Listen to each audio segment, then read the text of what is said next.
রবিবার সন্ধ্যেবেলায় একটু বেরোনোর প্ল্যান করতেই দেখি ঝমঝম করে বৃষ্টি। কি আর করা যাবে, মন খারাপ নিয়েই চা বানালাম, তোজোর জন্য বানালাম রাত্রের ডিনার। আর তারপরে চা বিস্কুট খেতে খেতেই বাইরের দিকে তাকিয়ে দেখি বৃষ্টি একদম থেমে গেছে।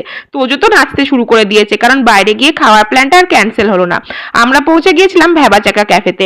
আর এখানে পৌঁছে বেশ মনটা ভালো হয়ে গেল। অ্যাম্বিয়েন্সটা ছিল ভীষণ সুন্দর, ডেকোরেশনটাও ছিল একদম ইউনিক।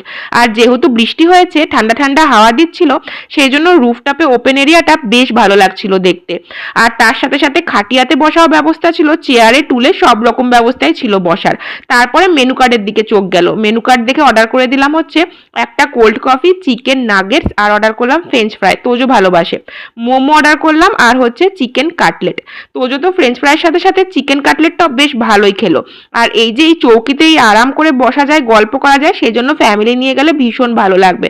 আমার তো পুরো ব্যাপারটা বেশ ভালো লেগেছে। খাবারের টেস্টগুলো ছিল একদম ফ্রেশ।